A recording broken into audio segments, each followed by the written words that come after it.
Thank you very much, Nell. Oh my God, it's so good to be here. I feel like we've been planning this for a whole year. So thank you all for coming. Welcome to RustConf 2025. For those of you that don't know me, I'm Beck Rumbul. As Nell said, I'm the Executive Director and CEO of the Rust Foundation, and I am just super honored to be here representing the foundation, welcoming you all to this wonderful city. So, as Nell said, this edition of RustConf is particularly special because we are celebrating 10 years since the first stable release. And it is just amazing to think about how, Rust was a project that kind of got out of hand. And it is now one of the most promising languages in the world. It's a language that powers some of the most critical infrastructure in the world, and that is worth celebrating. And it's only been possible because of you, the work that you all do to make Rust amazing. So please congratulate yourselves, give yourselves a hand. You did this. We didn't do this, you did this. So anniversaries aren't just about looking back. They're about looking, it's not like, okay, we've done 10 years, we're done. We can put that in a box and move on. That's absolutely not the case. Anniversaries are about looking forward. There is a lot of work, I think, still to do, and I think a lot of people in this room are really excited to do it. So as we look ahead to the next 10 years, I think we also can't ignore, scary, big world stuff that kind of affects us. Tech is moving faster than ever, AI, anyone? It's really been a very, very fast-moving few years. Dare I mention the global economy? That's kind of in flux. That's scary too. Things are changing. And open source, which is the foundation of modern software, it's under unprecedented pressure, right? I think everyone in this room has been affected by how companies are shifting, how things are changing. So there's a lot of kind of big world pressure that we have to kind of exist in, and there's a lot of challenges that we have to face. Projects can't just rely on goodwill or volunteer blood, sweat, and tears.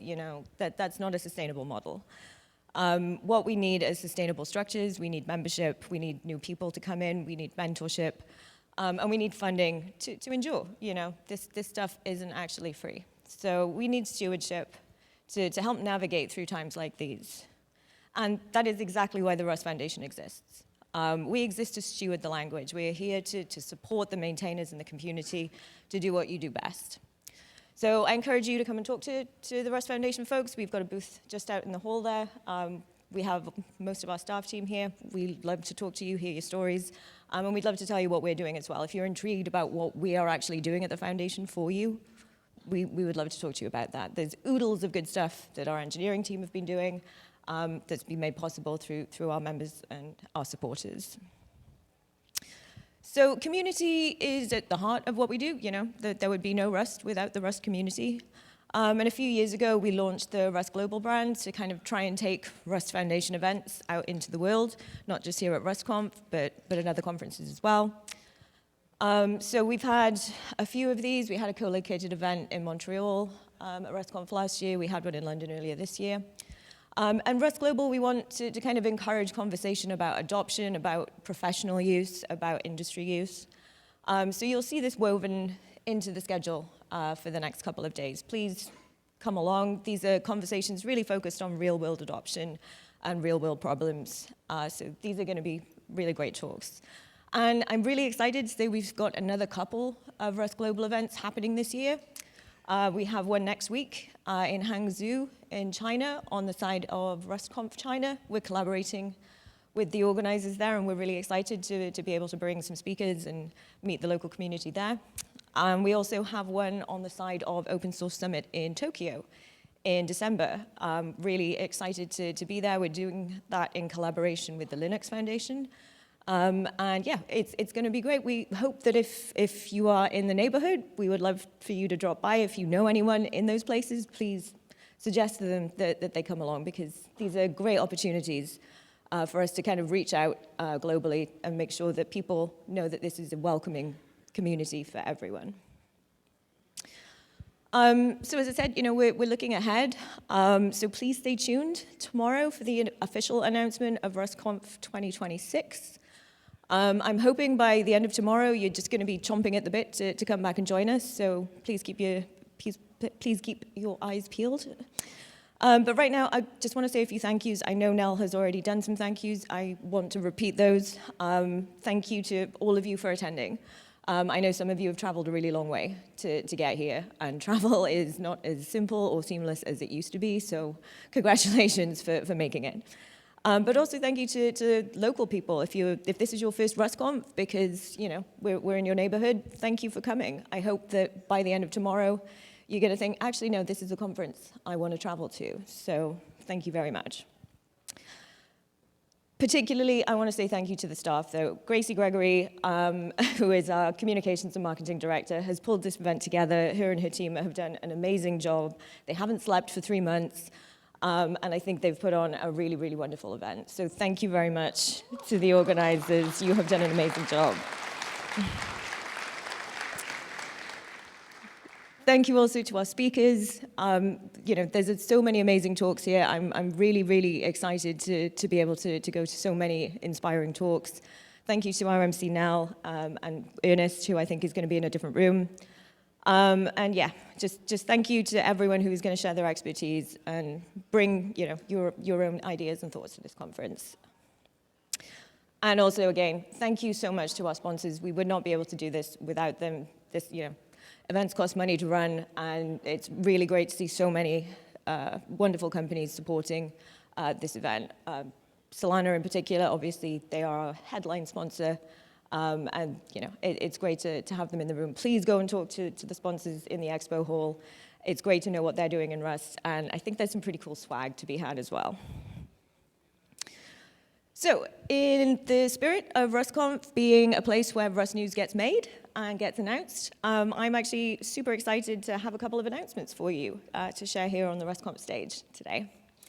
So first, I am thrilled to announce that one of our existing silver members has decided to increase their membership to the platinum level, the top tier of Rust Foundation membership. This is more than just a tier change. I mean, it's great, more cash, yay.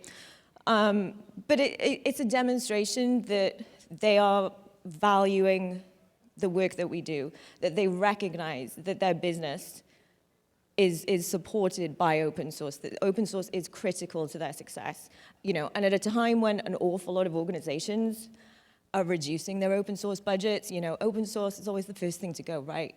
It gets cut and everyone's like, well, no, it'll be fine because the open source people will just suck it up. It's really nice to have businesses actually say, no, we recognize the vital work that this community does, and we are going to invest in it. So please join me in congratulating ARM for upping to platinum tier membership. We are really, really thrilled to have them.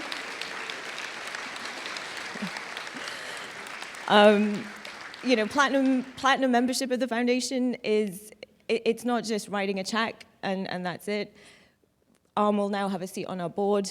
Our board members are vital to helping us prepare for the future, to influence our strategy, to help us invest wisely, and to bring their experience to the table. So it's really, really amazing that they will be contributing to the foundation and to the community in this way. So if you would like to hear more, all of the information is on our website. I'm not going to read out a hyperlink. This is a boring slide. But there is more information there if you would like to read it. And secondly, I'm thrilled to announce that the Rust Foundation is launching the Rust Innovation Lab. This is a home for funded and maturing Rust projects. We wanted, as the foundation, to provide a home for projects. You don't have to go off to a different foundation. You can find a home right here with the Rust Foundation in the Rust Innovation Lab. We are launching this with Rustls, or Rust TLS, whichever you prefer, as our inaugural project. I think many of you will already be very aware of Rustls. It's a memory-safe, high-performance, flexible TLS library, and it is, as demand grows for secure and high-performance, memory-safe, this is an amazing project to have as our kind of first flagship project. So it's great to have them on board. This is hopefully the first of many really good quality, really exciting projects that will come and live at the foundation. It's great to have them, and I'd love for everyone to give them a round of applause for joining. Thank you.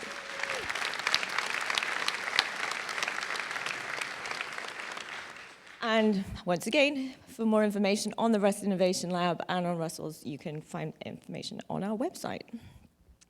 So I'm nearly at time. I just want to say, we have so many amazing speakers. I would love to kind of call out everyone, but particularly I'm thrilled that Mark Russinovich is here from Microsoft. Mark has been an amazing advocate for Rust for many years, and I'm thrilled that he's going to be speaking about Microsoft's Rust journey here today.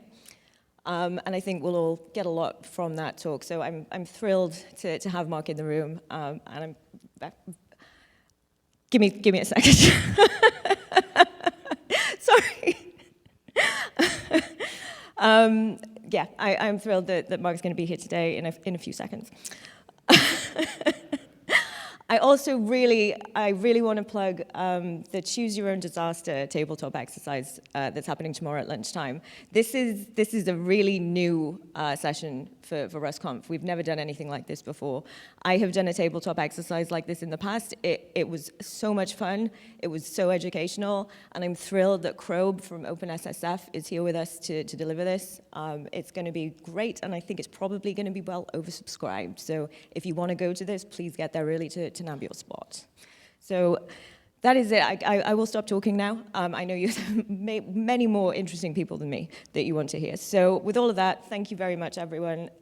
Delighted that you're all here. Please come and talk to us if you would like. And with that, thank you very much.